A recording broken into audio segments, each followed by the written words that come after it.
secara umumnya apa yang kita baca hari itu daripada Tuhfah ada sebut dalam Nihayatul Zain tadi. Jadi kitab itu dia bagus dalam mengkhulasahkan masalah. Nihayatul Zain, ulama Melayu.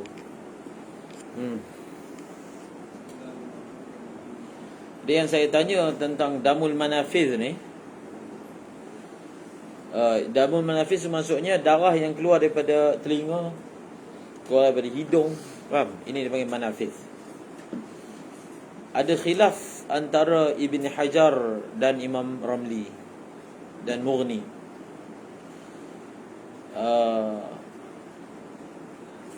Imam Ibn Hajar mengumumkan hukum dimaafkan darah seseorang itu hatta kalau pun dikeluar daripada manafis. Faham? Kalau bila hidung, sama je hukum dia, tafsil dia.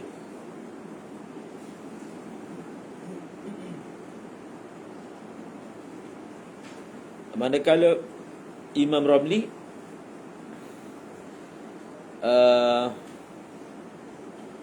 Imam Ramli dan Khatib Syarbini mengatakan semua darah sendiri yang dimaafkan itu selagi mana dia tak keluar daripada manafid. Faham? Kalau dia keluar daripada manafid, maka tidak dimaafkan. Sebab dia kata manafid ni, lubang hidung ni, dia ada benda asing. Dia detek hidung, dia detek telinga. Maka secara otomatik bila keluar daripada situ, dia akan bercampur dengan benda-benda tadi. Dan Ibn Hajar menghadkan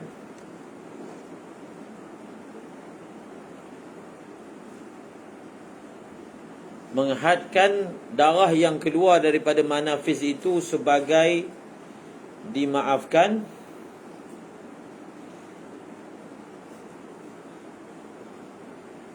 selagi mana darah tu dia tak keluar daripada tempat najis. Tapi kalau darah tu keluar dari tempat najis, contoh dia keluar daripada pundi kencing, satu dia keluar daripada zakar, itu manafis.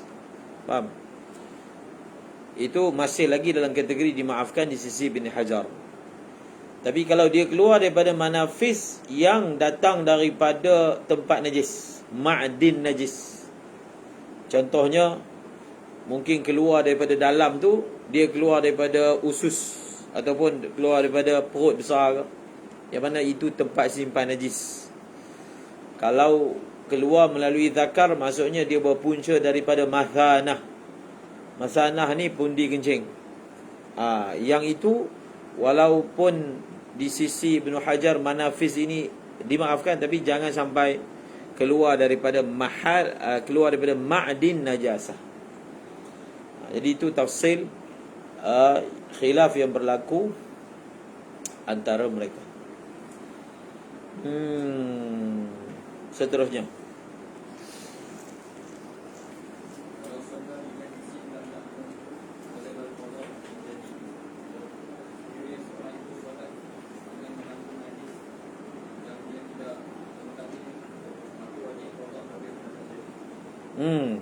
sebab bersih daripada najis ni dipanggil hukum wada'.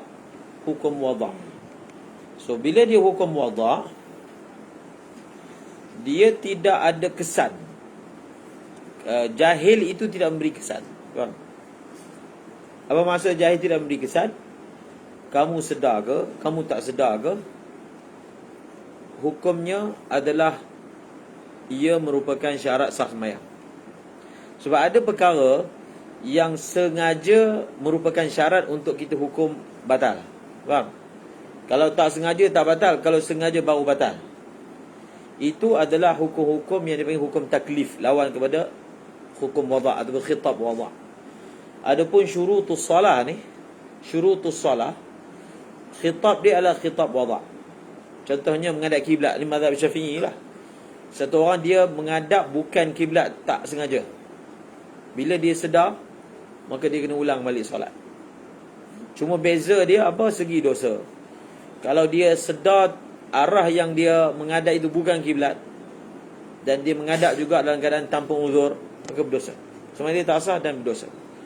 Tapi kalau satu orang itu dia tersalah, salah pada ijtihad dia dan rupanya dia menghadap bukan pada kiblat, maka pendapat yang muktamad dia ada khilaf juga. Dia punya sembahyang tetap tidak sah, cumanya dia tidak berdosa. Faham?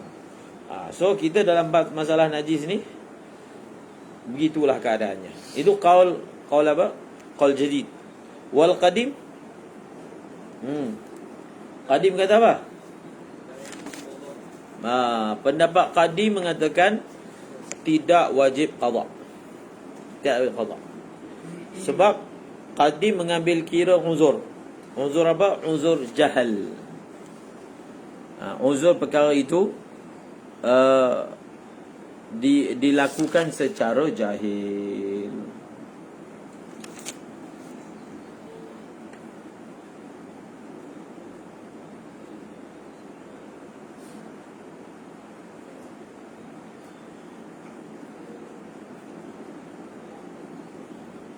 Okey, seterusnya wa in alima, kalau seorang itu dia sedar yang dia itu kena najis, maknanya sebelum dia solat dia tangguhkan basuh sehingga dia terlupa, dia ada kena air kencing dekat kain dia yang dia lupa nak basuh. Syaitan buat tengah sembahyang baru ingat. Sebelum sembahyang dia ingat. Kalau tengah sembahyang dia ingat, jelaslah dia perlu tinggalkan solat dan pergi basuh dan mulakan balik solat. Kalau dia ingat selepas solat, sama juga hukum dia, iaitu dia perlu ulang balik solat dia. Summa nasiya wajib lah dia qada alal apa dia?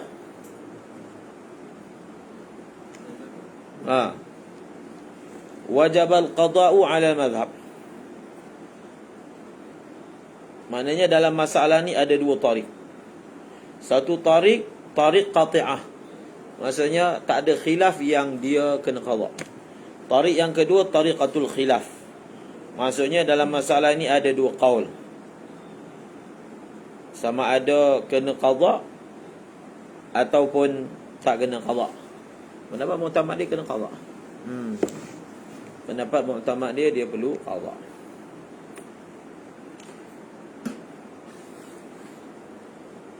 Jadi kita tengok di sini ada beberapa masail yang bagus dalam tuhfah ni. Kita belajar dalam qawaid fiqhiyah. Jadi kamu pun kena tambah kitab qawaid fiqhiyah yang dipelajari. Sekarang pun sudah ditambahkan. Sebelum ni tak ada. Sekarang ni untuk mulai tahun ni,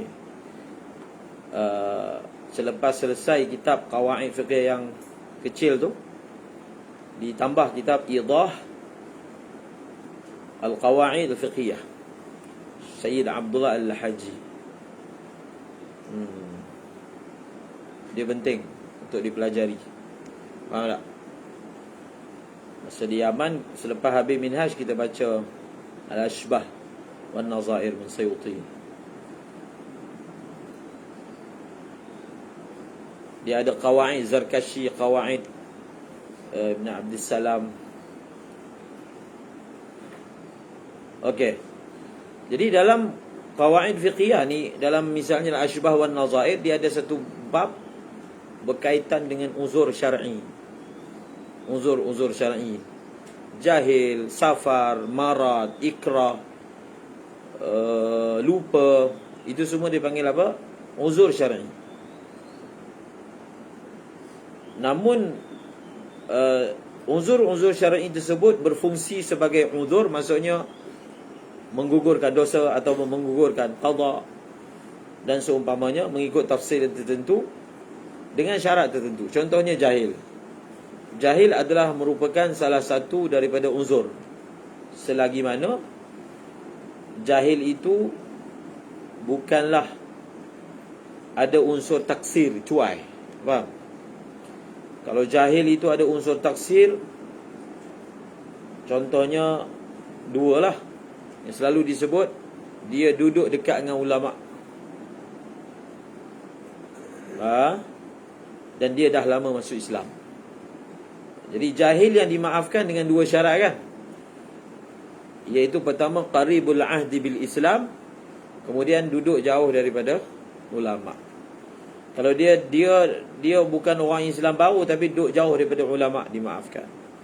Duduk dekat dengan ulama tapi baru masih dimaafkan. Jadi itu yang dimaksudkan uzur pun ada syarat dia. Samalah juga lupa, jahil. Jadi lupa pun ada syarat dia. Antara syarat dia, janganlah ada unsur cuai, taksir. Faham? So dalam masalah ni, orang ini dikira ada unsur cuai. Cuai sebab apa? Dia dah memang sedar yang najis tu kena pada dia, tapi dia lambat basuh, lalu dia terlupa. Itulah cuai. Faham? So bila dia cuai, maka kecuaian tidak akan bersama dengan rukhsah. Kalau ada unsur cuai, kita tidak akan memberi rukhsah kepadanya. Kemudian dibawa beberapa masail. Walau mata qabla tadhakkur. Kalau satu orang tu dia semayang sebenarnya ada najis, dia tak ingat, sampai ke mati pun dia tak ingat. Faham? Hakikatnya ada beberapa semayang yang dia semayang dalam keadaan ada najis, dan dia tak sedar, dia tak tahu, dia tak ingat sampailah dia mati. Kalau ikut hukumnya, solat itu dikira kena qada kan? Jadi adakah dia dikira nanti sebagai orang yang tinggalkan solat? Maka kata Syekh, fal marjuu min karamillahi ta'ala kama afta bil Baghawi tabi'uhu alla yu'akhidahu.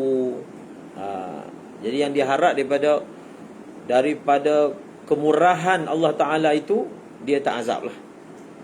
Faham? Sebab kalau dia mati dalam keadaan itu, maka dia bukanlah dikira tinggalkan sembahyang dengan sengaja. Jelaslah tak sengaja kan. Yang dia sengaja tu, kalau dia dah sedar, dia tak qada lalu mati, itu sengaja. Tapi kalau sampai kesudah dia mati dan dia tak sedar, diharapkan sangka baik atas keluasan rahmat Allah, la yu'akhidahu li raf'ihi an hadhihi al-ummati al-khata'a wan nisyan wa matah. Masalah ni ada dalam Umdatus Salik. Solat yang kita perlu ulang setelah kita menyedari ada najis pada badan ataupun pakaian adalah solat yang kita yakin najis itu semasa kita solat itu dia sudah ada, semasa ataupun sebelum. Faham? Kalau ada ihtimal, faham? Kalau ada kemungkinan bahawasanya najis itu hanya kena pada kita lepas solat, tak wajib qada. Faham? Dia sunat je. Contohnya lepas solat dia ada berjalan gerak, kemudian lepas setengah jam dia tengok kaki dia ada najis. Jadi kemungkinan nak kena lepas solat tu pun ada, maka tak wajib qada. Faham? Yang wajib qada kalaulah tak ada kemungkinan dia datang lepas sembahyang.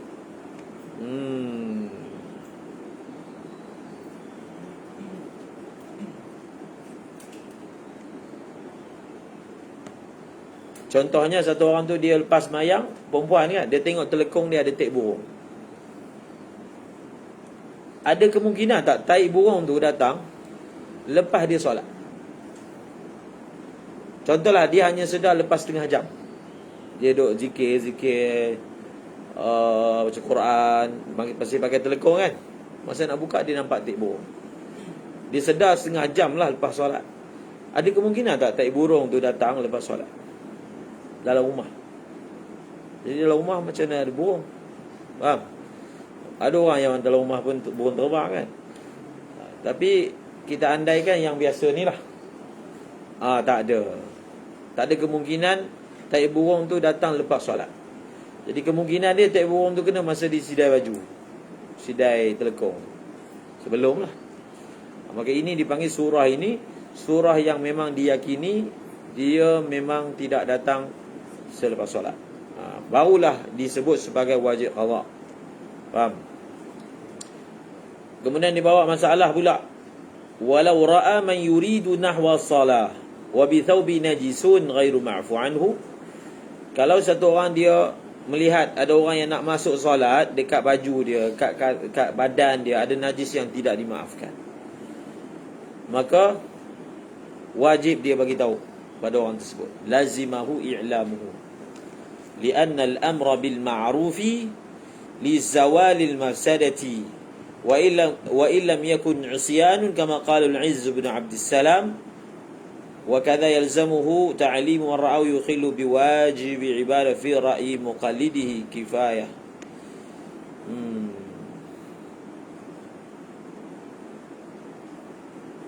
Jadi dia kata, walaupun orang ni kalau dia solat juga, dia solat dalam keadaan ada najis, dia tak berdosa. Faham? Dosa. Orang tu dia solat dalam keadaan pakai baju yang ada najis, adakah dia berdosa? Dia tak berdosa. Jadi kalau dia tak berdosa, kenapa kita wajib bagi tahu pada dia? Faham? Faham tak? Kenapa dia tak berdosa? Sebab dia tak sedar lah. Dia tak sedar yang baju dia najis, sebab tu dia masuk solat dalam keadaan tak berdosa. Jadi kalau tak berdosa, dia tak termasuk nahi mungkar. Faham? Bukankah nahi mungkar itu hanya pada benda dosa? Itu salah. Kaedah tu salah. Tak semestinya benda itu nak tunggu dia dosa dulu barulah wajib i'lam. Dalam kitab Iqna pun dia ada bagi contoh. Nauzubillah, 2 orang budak yang belum baligh berzina. Contoh kan. Tak dosa pada budak tu lah. Faham? Belum mukallaf, tetapi wajib dilarang. Faham tak? Okey. Wa kadza yalzamuhu, begitu juga wajib bagi dia mengajar marra'ahu yukhilu biwajibi ibadah. Wajib dia tegur orang yang mana mencacatkan kewajiban ibadah fi ra'yi muqalladihi, pada pandangan orang yang ditaklid. Maknanya secara umumnya, kalau orang kat negara kita ni, kalau tengok orang Melayu kan, secara umumnya mazhab Syafi'i lah. Faham? Jadi dia buat sesuatu yang tidak sah menurut mazhab Syafi'i, maka kita wajib tegur. Faham? Jadi kaedah yang selalu diwar-warkan, la yunkar, dia satu kaedah dalam qawaid fiqhiyah, la yunkarul mukhtalafu fi wa innama yunkarul mujma'u alaih. Tidak boleh diingkar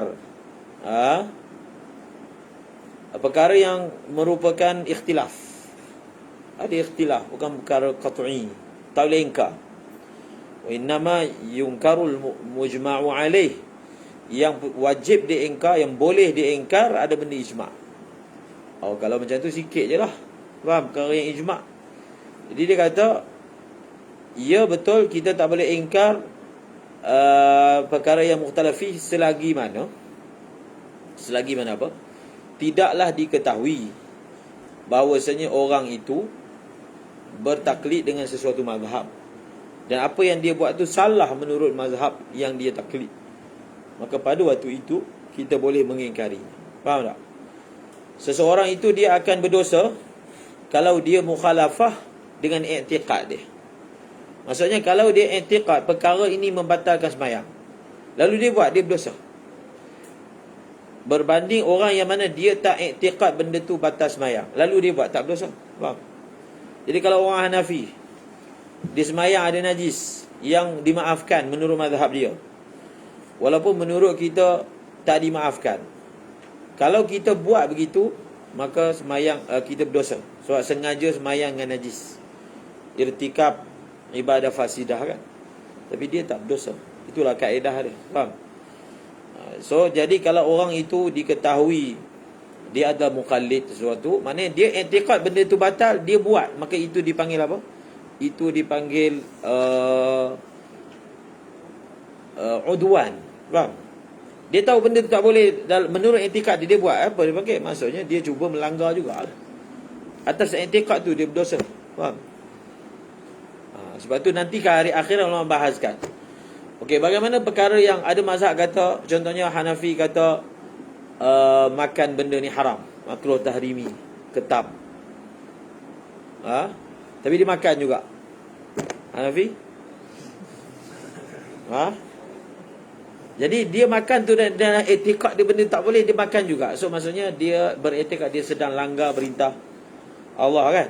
Jadi etikad tu yang buruk tu. Faham? Udwan, melanggar perintah. berbeza dengan orang yang tak i'tiqad. Maka begitulah juga hukuman di akhirat seperti itu, berdasarkan i'tiqad dia. Kecuali sebelum dia buat benda tu, dia taklid lain lah. Faham? Dia taklid mazhab lain, maka maknanya dia buat itu dalam keadaan i'tiqad benda tu boleh, berdasarkan ilmu lah. Taklid mazhab pun ilmu juga. Faham?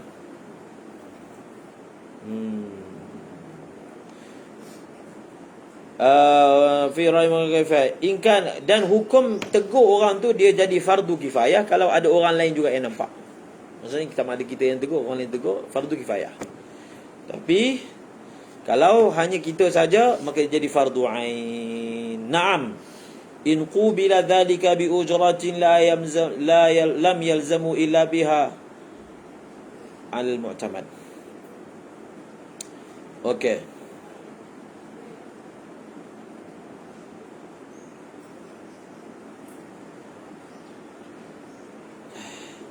Dia ada satu lagi masalah.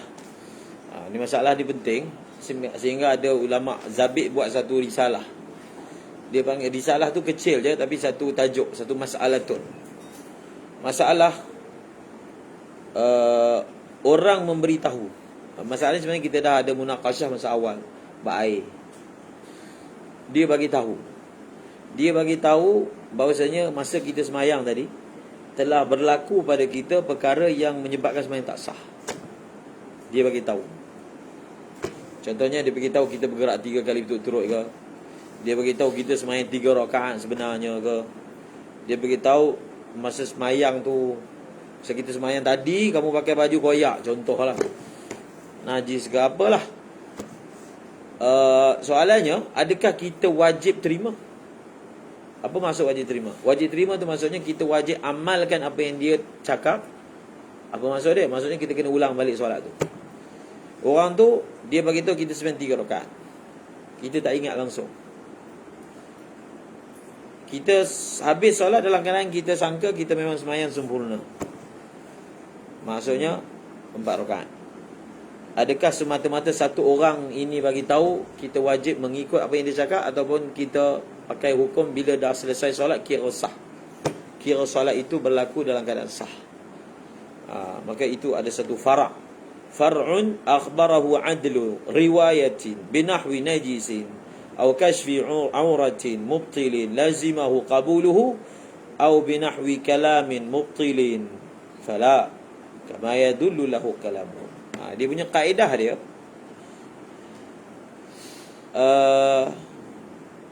kaedah dia adalah yajibu qabulu ikhbari adli riwayatin bimubtilin la yarji'u ila fi'li nafsihi wa la yajibul qabul in raja'a ila fi'li nafsihi. Apa maksud dia? Maksudnya tidak wajib dia terima, wajib dia terima khabar daripada seorang yang adil. Adil dia tidak disyaratkan adil syahadah, memadai adil riwayah. Kamu dah belajar dalam bab puasa tempoh hari? Belajar? Oh, bukan ke ni. Apa beza adil riwayah? Adil riwayah ni lagi kurang lah daripada adil syahadah. Jadi wajib dia terima kalaulah apa yang dia bagi tahu itu bukan kembali kepada perbuatan dia. Contohnya dia bagi tahu kita kena najis, baju kita terkoyak. Jadi terkoyak, kena najis, itu tak ada kaitan dengan perbuatan kita. Itu kena kan? Kalau orang tu bagi tahu, kita wajib terima dengan syarat dia tu adal riwayah, walaupun seorang madai. Wajib terima maknanya kena ulanglah balik. Kita main tak ingat langsung, tapi begitulah yang dia bagi tahu. Tapi kalau dia ada kaitan dengan perbuatan kita, dia bagi tahu lepas solat, pernah dulu jadi imam kat masjid, lepas solat satu orang karkun datang. Dia kata, ustaz solat 3 rakaat. Saya yakin, sebab zaman tu, waktu tu dia ada, dia panggil mash. Mash ni dalam bayan ada diberi targhib supaya kita latih mendapatkan solat khusyuk. Faham? Dia kata, saya solat tadi, saya sedang mempraktikkan mash. Maknanya tak mungkinlah saya ni salah. Macam tu nak bagi tahulah. Sebab tengah betul-betul fokus untuk khusyuk kan. Jadi betul-betul waspada pada bilangan dan seumpamanya. Tapi kita pakai kaedah ni lah. Sebagai kaedah, kalau yang dibagi tahu oleh adal itu berkaitan dengan perbuatan kita, yalah kita sembahyang 3 dengan 4 itu perbuatan kita. Kita bergerak betul-turut ke tak betul-turut tu, itu perbuatan kita. Faham? Itu panggil perbuatan. So kalau perbuatan kita tak wajib kabul, selagi mana khabar itu tak sampai ke tahap mutawatir. Faham? Kalau ramai semua belakang tu bagi tahu memang imam sembahyang 3, takkan sebanyak-banyak tu menipu pula, nak prank imam. Jadi kalau sampai tahap mutawatir, sekira-kira kumpulan itu tak mungkin tawatu'uhum 'alal kadhib, wajib terima. Faham? Tapi kalau tidak, kita tak wajib terima kalaulah pemberitahuan itu berkaitan dengan fi'li nafsihi, itu kaedah dia. Bas. Baca, sambung. Bismillahirrahmanirrahim. Faslun fi dzikri ba'di mubtilatis salati. Allahu akbar. Pasal berkenaan pada menyebutkan sebahagian daripada perkara-perkara yang membatalkan salat. Tabutulu bi mutaqaddim harfaini aw harfin mufhimin wa kadza maddatun ba'da harfin fil asahi. Dan salat menjadi batal kerana percakapan, sama ada 2 huruf ataupun 1 huruf yang memberi faham. Okey. Dan begitu juga huruf. Jadi tabtulu as-salah bin nut, dengan bercakap. Amdan, sengajalah. Allahu akbar. Dengan 2 huruf, okey, ataupun 1 huruf. Ini ma'ruf. Ini daripada Safinah dah belajar dah. Faham? Kalau 1 huruf memberi faham, barulah membatalkan solat. Kalau 2 huruf walaupun tidak memberi faham, membatalkan solat. Jadi ifham, syarat memberi faham itu hanya kalau dia 1 huruf. Kalau dia 2 huruf, tidak ada syarat ifham. Kemudian, dan begitu juga huruf yang mempunyai mat selepas 1 huruf pada pendapat yang asah. Begitu juga mat, bukan hurufnya mat, begitu juga mat. Begitu juga mat selepas huruf menurut pendapat yang asah. Maksudnya ashab kita membahaskan, adakah mat memanjangkan 1 huruf itu dikira melahirkan 1 huruf yang lain? Contohnya, dia sebut 1 huruf, dan dia sebut panjang. Kalau dia sebut qi, yang itu tak ada khilaf. Sebab kalau dia tak panjang, kamu batal. Faham? Ini yang mana kalau dia sebut dua huruf pun, dia tak ada makna. Faham? Ta ke contohnya kan, dia baca ta, satu sebut ta, satu lagi sebut ta, ada mat. Ti, tu, tak ada makna. Contohlah tak ada makna. Kalau ikutnya, walaupun tak ada makna, membatalkan sembahyang kan. Jadi surah ini, surah khilaf ini difardukan adalah dalam masalah yang mana 1 huruf dia tak ada makna. Kalau 1 huruf dia ada makna, dia tak panjangkan pun batal. Faham? Sekarang ni 1 huruf tak ada makna, dia panjangkan menjadi 2 huruf ke tidak? Ada khilaf. Pendapat yang mutamaknya, mat dikira melahirkan 1 huruf yang baru. Kalau ku, itu memang ada makna kan. Ta tadilah, tu dia panjangkan, maka dia telah yuwallidu harfal waw. Ti melahirkan huruf ya. Ta melahirkan huruf alif. Maka bila melahirkan huruf alif, maknanya dia telah sebut 2 huruf, ta dengan alif. Maka walaupun tidak memberi faham, ia membatalkan sembahyang seperti mana yang disebutkan sebelum ini. Dan dalil bagi masalah ini, hadis Muslim, inna hadhihi as-salata la yasluhu fiha syai'un min kalamin nas.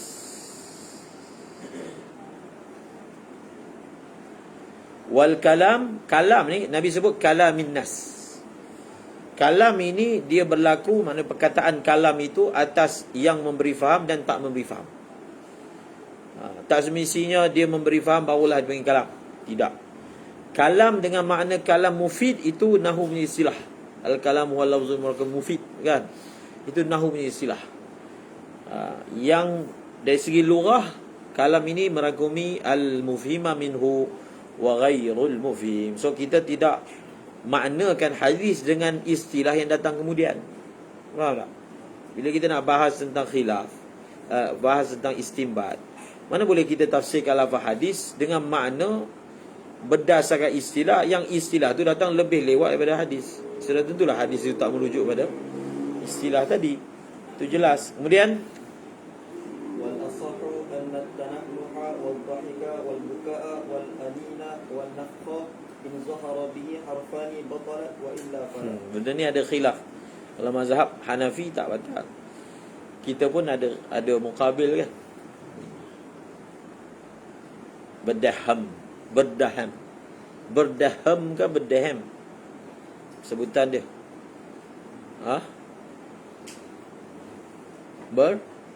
Berdaham. Italing ke ipepet? Berdaham. Baca? Dan pendapat yang asah bahawasanya berdaham dan ketawa Berdaham.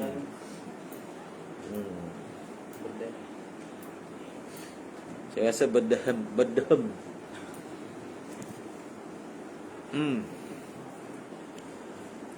Ketawa, menangis dan anin merintih, Meniup. dan hembusan. Sekiranya terzahir daripadanya dua huruf, maka batal solahnya. Wa ila falah. Ada khilaf dalam Bukhari ada bab ni. Maksudnya adakah menangis? Sebab dalam hadis tu la yasih fihi min kalamin nas. Jadi adakah tanahnu, dhahik, buka, ani, nafakh, ini semua dikira kalam ke?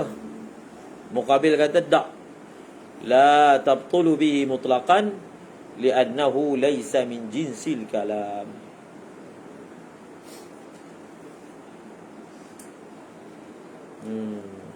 Pendapat muktamadnya batal lah.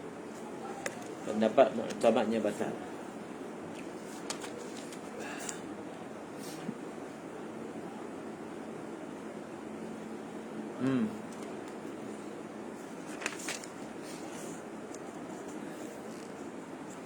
Ini pun masalah, ini pun kamu perlu dapatkan khulasah dia, sama juga dalam Nihayatul Zain. Bagus khulasah. Dia tak habis lagi ni, dia ada beberapa tahap dalam masalah bercakap ni. Contohlah, dia ada tahap yang mana sedikit pun tak dimaafkan. Ada surah yang mana sedikit dimaafkan, banyak tak dimaafkan. Dan yang terakhir, bila dia banyak tak dimaafkan. Faham tak? Ada surah yang mana banyak pun dimaafkan. So dia ada 3 maratib. Faham tak? Ada jenis kalam ni yang sedikit pun tak dimaafkan. Contoh tadi itulah, bila dia sebut dengan sengaja, apa dia? Satu huruf yang memberi faham, sikit lah satu huruf, qi, i, maka sedikit pun tak dimaafkan, batal solatnya. Nanti kita akan ada sedikit dimaafkan, banyak tak, baru tak dimaafkan. Bila apa? Kat depan nanti, bila ada unsur sabak, sasul, ghalabah. Faham? Dia tak dapat kawal diri dia, lalu ghalabah, dia terbatuk. Su'al. Ghalabah, sehingga dia terpacul perkataan, terlupa. Macam orang melatah, kan? Orang melatah ni dia bercakap dalam keadaan ghalabah, melatah. Bila ada orang usik dia terkejut dengan pintu, dia terkeluar atas mulut dia. Itu dia panggil ghalabah. Faham? Jadi itu kalau ghalabah ni sedikit dimaafkan, banyak tak dimaafkan. Terlupa, kita berdasarkan hadis Zuliyadain yang Nabi baru sembahyang 2 rakaat kemudian dah pergi belakang bercakap. Daripada hadis itu menjadi dalil mazhab Syafi'i bahawasanya kalam ini hanya dihukum batal kalau sengaja. Ini ada khilaf dengan Hanafi, mazhab Hanafi. Kalam ni sengaja ke tak sengaja ke batal. So kita kalam kalau tak sengaja sedikit dimaafkan, kalau banyak baru batal. Dan dia ada surah yang banyak pun dimaafkan kalau benda tu dah jadi penyakit yang melekat, faham? Contohnya batuk.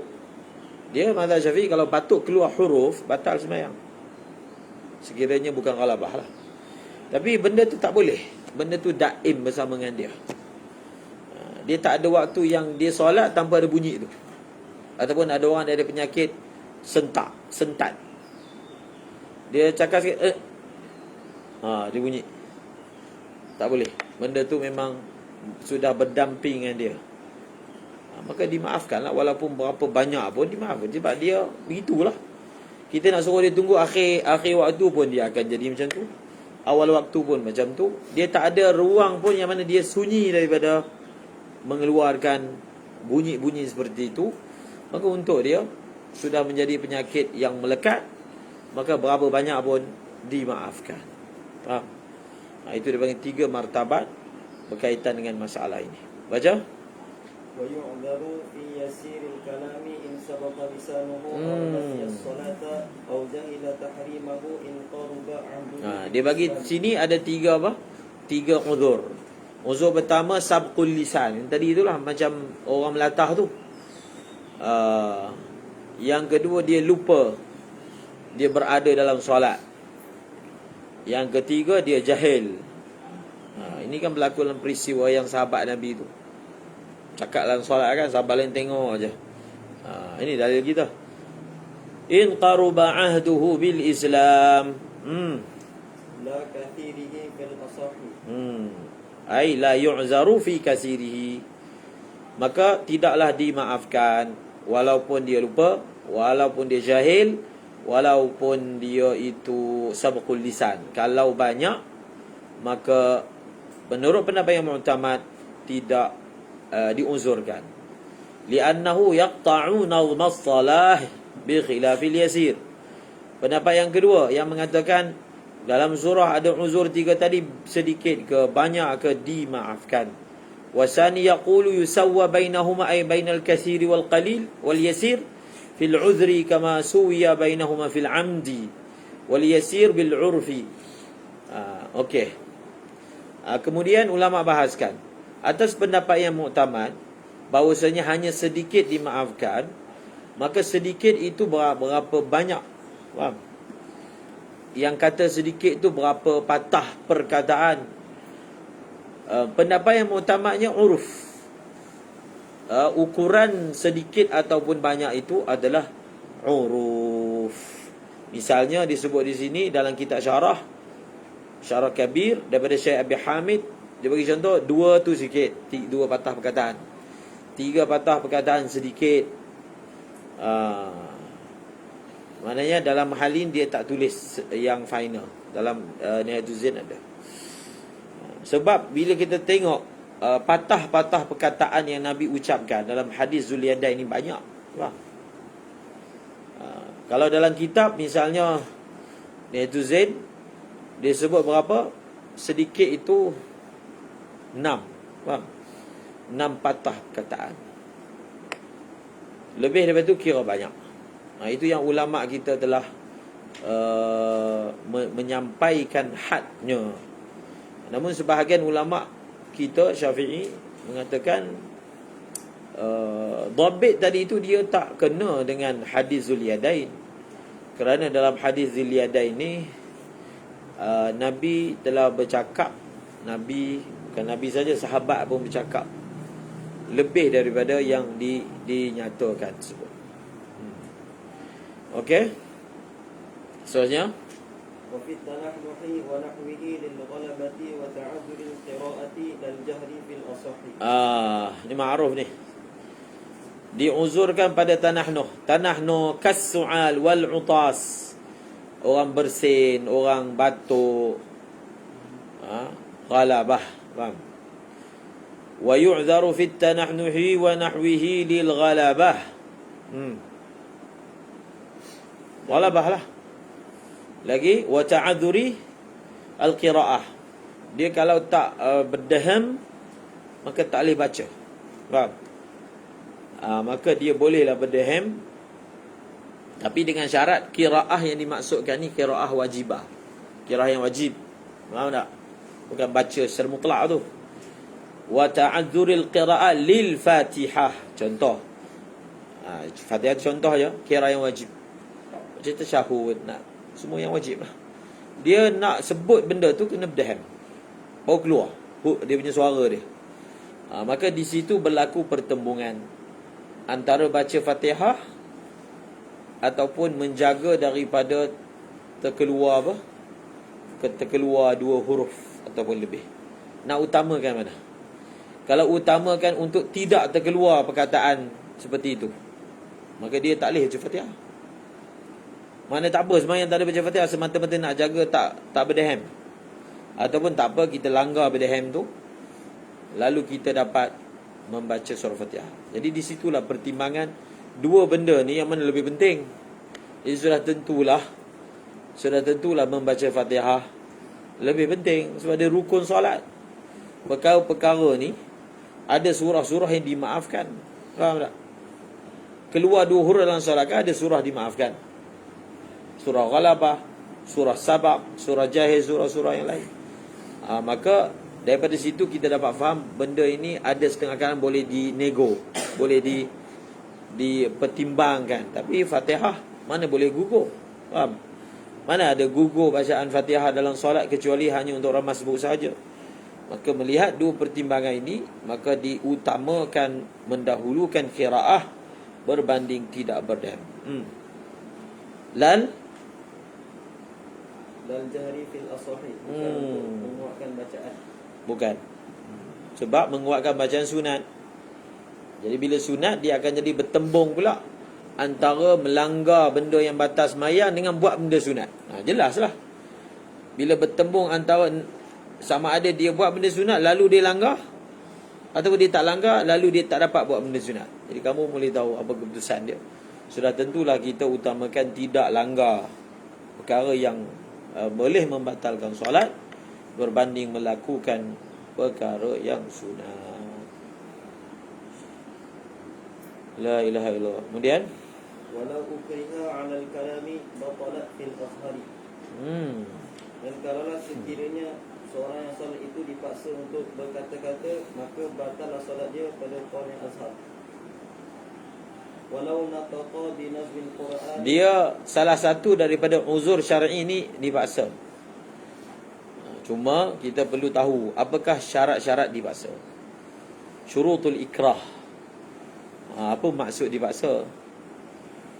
Maknanya surah ini diandaikan setelah orang ini memang telah cukup syarat dipaksa, lalu dia bercakap, batal tak sembahyang dia? Batal juga. Kita ada kaedah yang masyhur an-nadir kal ma'dum. Faham?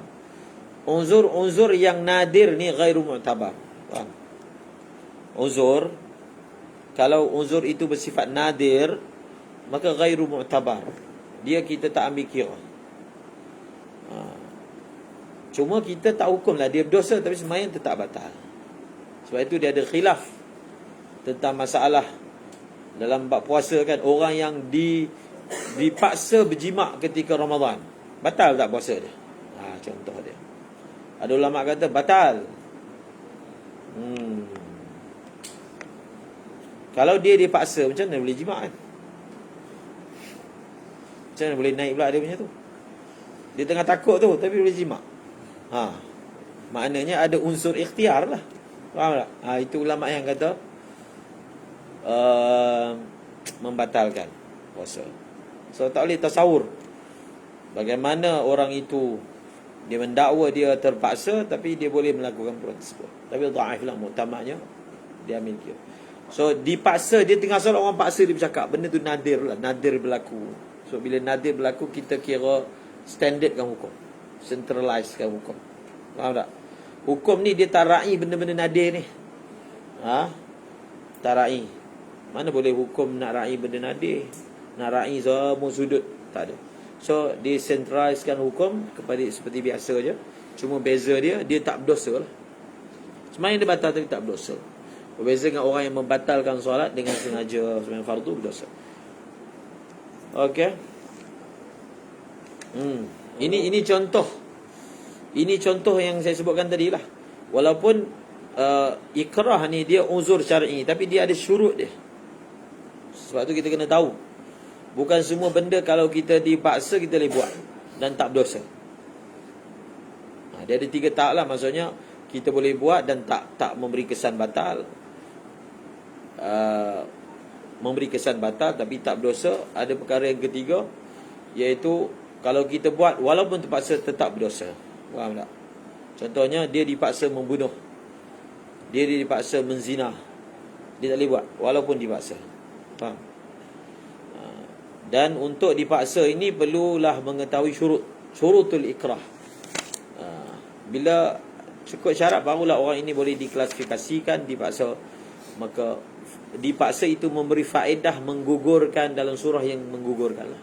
Tapi dalam surah ni tidak ada faedah apa-apa dalam masalah dipaksa. Seterusnya, walau nataqa bi nazmil qur'ani bi qasdi tafhimi ka yahya khudil kitaba in qasada ma'ahu qira'atan lam tabtul wa illa batalat.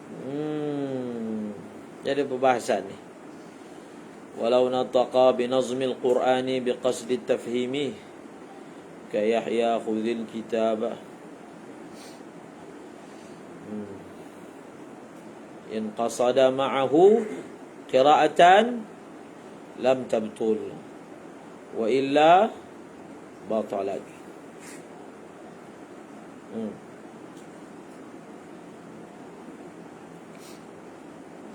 Dia ada 4 lah macam biasa. Bila masuk je bab qasad, dia ada 4 ihtimal. Dia mengqasadkan baca sahaja, dia mengqasadkan ifham sahaja, tafhim sahaja, dia mengqasadkan kedua-duanya sekali, dia tidak mengqasadkan apa-apa mutlak. Daripada 4 ini, yang batal apa? Dalam matan sebut qasada ma'ahu, maknanya dia mencampuri antara mengqasadkan baca, ini tak batal. Mengqasadkan baca dan apa? Mengqasadkan tafhim tak batal. Begitu juga kalau dia mengqasadkan baca sahaja. Tapi kalau dia mengqasadkan semata-mata tafhim, batal. Ada khilaf tentang kalau dia tak ada qasad apa-apa. Wa illam yaqsid bihi syai'an fa fi syarhil muhadzab zahiru kalamil musannifi wa ghairihi annaha tubtil li'annahu yushbihu kalam al-adami fala yakunu qur'anan illa bil qasdi wa fi ad-daqa'iq wal tahqiq al-jazm bil butlan. Faham? Ada khilaf lah.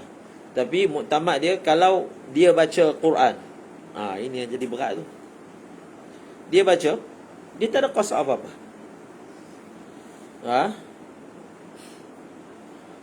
Maka batal sembahyang. Itu ada satu orang tu dia call. Dia ni lepas sembahyang, lepas sembahyang. Sebab dia kata masa dia yang ini pembahasan ni bagus kita baca busyra. Nanti kita akan baca busyra. Itu yang selalu kita sebut mukabbir, dia perlu niat zikir. Faham? Kalau dia takbir dalam keadaan niat zikir pun tidak. Kalau dia takbir dengan niat tambih semata-mata, yang tu dia masuk tadi tu. Faham? Iaitu semata-mata tafhim, itu batal. Tapi dia mukabbir, dia tak ada niat apa-apa, dia gitulah, benda automatik. Faham? Mutlak. Maka kalau berdasarkan ini, batal. Faham? Batal. Khususnya imam kan. Okey, imam dia bukan mukabbir. Imam ni dia imam lah. Imam akan keraskan suara dia, Allahu Akbar, Sami'allahu liman hamidah. Maka disebut kalau imam itu dia takbir intiqalat dalam keadaan tak ada niat apa-apa, niat takbir intiqalat pun tak, niat tambih atas pergerakan dia terhadap makmumnya pun tidak, maka dia masuk dalam bab mutlak. So bila masuk dalam bab mutlak, maka hukumnya membatalkan. Itu orang tu pas sembahyang. Sebab ada takbir tertentu dia ghaflah, dia terlupa nak niat takbir, batal. Ulang lagi. Oh, memang jenuh. Faham? Masa dia baca Quran, ada masa yang dia ghaflah daripada berniat ini ayat Al-Quran, maka diulang balik solat dia. Jadi itu sukar kan? So tengok Bushrul Karim bahasannya. Baca. ولا تبطلوا بالذكر والدعاء إلا أن يخاطب كقوله لعاكس Rahimakallah. ولو سكت طويلا بلا غرض لم تبطل Okey. الصحيح. Dia dalam solat ni, zikir, doa, apa ni, ataupun dengan bahasa yang lebih luas, sebarang lafaz qurbah. Faham? Sebarang lafaz qurbah yang dibuat dalam solat tidak membatalkan solat. Okey, lafaz qurbah apa? Baca Quran, zikir, berdoa. Jadi ada tambahan lagi, bernazar. Faham? Nazar ni lafaz qurbah. Ini dalam mukadimah Hadramiyah sebut. Jadi kalau orang tu dia pergi nazar dalam solat, nazar ni lafaz qurbah, maka tidak membatalkan solat. Zikir dan doa ni, doa lah secara khusus tidak membatalkan solat selagi mana tidak ada unsur khitab kepada selain Allah dan Rasulullah. Faham? Kalau ada unsur khitab kepada selain Allah dan selain Rasulullah, maka batal, walaupun doa. Contohnya jadi itulah, yarhamkumullah. Faham? Itu kan doa, tapi dia kan ada khitab orang. Khalas. Tapi kalau khitab Allah, itu memang jelaslah doa. Khitab Rasulullah, assalamu alayka ayyuh, tu tiap hari semayang, assalamu alayka ayyuhan nabiyyu wa rahmatullah. Contohnya doa luka kan, ardi rabbi wa rabbukillah, contohnya dibaca kan, doa. Wahai bumi, Tuhanku dan Tuhanmu adalah Allah. Itu doa Nabi ajar. Kalau dibaca dalam solat, batal, sebab ada khitab. Walaupun yang dia khitab itu tidak berakal seperti bumi, asalkan ada unsur khitab kepada selain Allah dan Rasulullah, maka boleh mencederakan kesahihan sembahyang.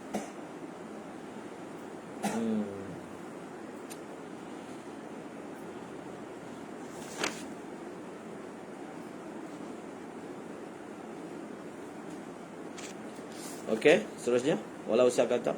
Dan kalaulah musalli itu dia diam yang lama dengan tanpa apa-apa tujuan, maka tidak batal solatnya mengikut pendapat yang asal. Pendapat muqabil kata diam yang lama itu boleh membatalkan solat. Apa ialah dia? Hadza sukutu musy'irun bil i'radi anha. Dia ada satu kaedah berbunyi al-ishtighalu bi ghairil maqsudi i'radun 'anil maqsud. Menyibukkan diri dengan benda yang tak ada kaitan dengan maksud, maka menunjukkan orang itu dia enggan untuk buat benda yang dimaksudkan. Dia duduk solat tak buat apa-apa, bergerak pun tak ada, baca pun tak ada, diam je. Perbuatan dia diam lama tu menunjukkan dia tak nak solat. Itu kalau diaplikasikan kaedah itulah. Tapi pendapat muktamadnya tidak. Faham? Sebab diam ni dia tak rosakkan bentuk solat. Kalau orang tu berdiri, dia diam, tak baca apa, daripada jauh orang tengok dia berdiri solat lah, tak mencederakan rupa solat. Faham tak? Jadi bila dia tidak mencederakan, merosakkan rupa solat, maka dia tidak memudaratkan. Seterusnya,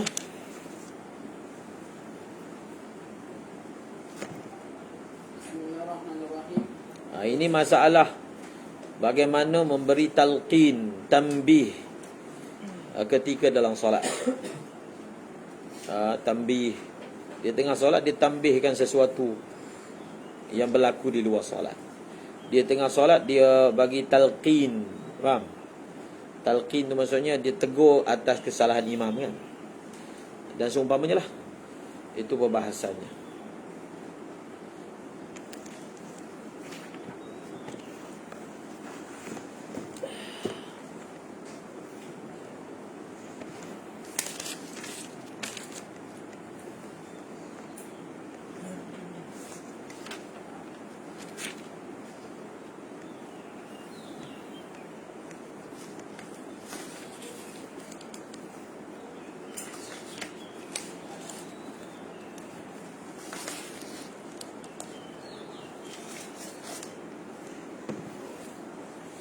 Cuba tengok dalam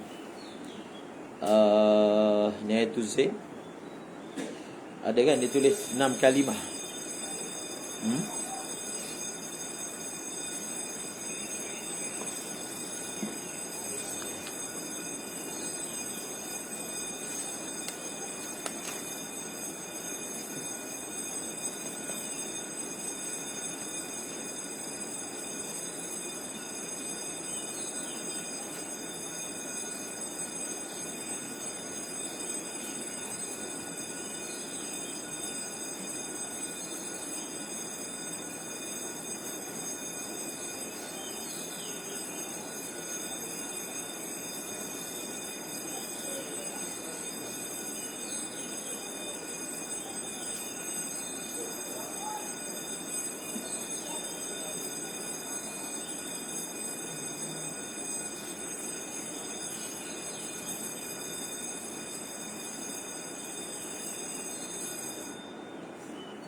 Ada dalam apa ni, dalam Syarwani ada urfan tadi tu kan, kadza fi nihaya wal mughni. Wa sayuzkaru fi shaum annahum dhabatul qalil 3 kalimat wa 4. Wa qala al-Qalyubi wal mu'tamad adamul butlan bi 6. Faham? Wa dunaha wal butlan bima zada alai kurdi. Ini kurdi. Wa ibaratu syekhina wa dhubita al-qalil 'urfan bi 6 kalimatin 'urfiyyah fa aqall akhdan min qissati zil yadain wal katsir fa makun salika.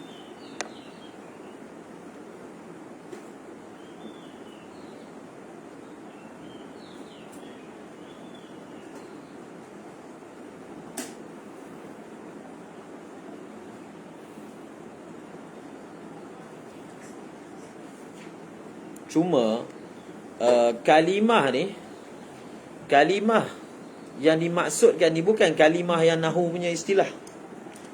Sebab kalimah yang dalam nahu istilah, contohnya huruf kan, A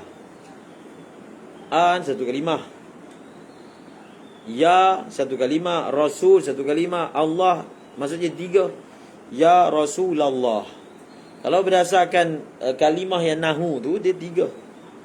Tapi ulama kata itu dikira 2 je kalimah. Jadi hadis Zulyadain ni, beliau ini telah tanya Nabi. Beliau telah tanya Nabi, aqusiratis salatu am nasita ya Rasulullah. Faham? Itu ditanya soalan dia. Daripada hadis Zulyadain ni menjadi ilham lah untuk kita nak berbetkan. Dia tanya Rasulullah, aqusiratis salatu am nasita ya Rasulullah. Kalau kita kira tu, aqusirati as-salatu 3, tapi ulama kira 2 je. Faham? A 1, qusirat 2, as-salat 3, tapi dikira 2. Jadi maknanya 2 kalimah itu segi huruf, bukan mengikut apa? Mengikut dhabit ahli nahwu. Ya Rasulullah dikira apa? Dikira dua juga. Am nasita dua lah. Aku siratis salah. Am nasita ya Rasulullah. Semuanya 6. Faham? Aku siratis salatu. Am nasita ya Rasulullah. Dua. Jadi sebab itu yang dimaksudkan dengan kalimah itu adalah urfan.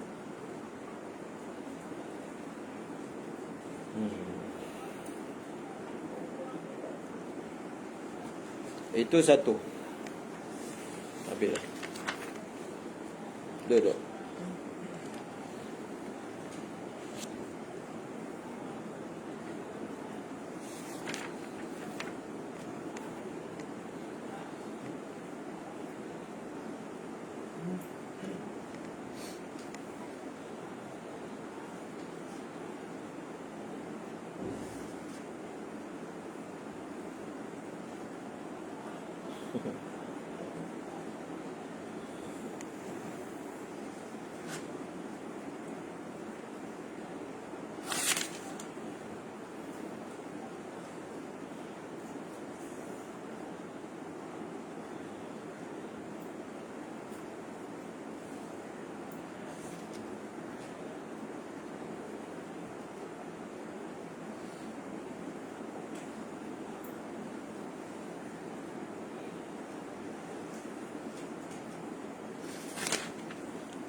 Jadi sambunglah. Dia banyak dia punya tafsir dia.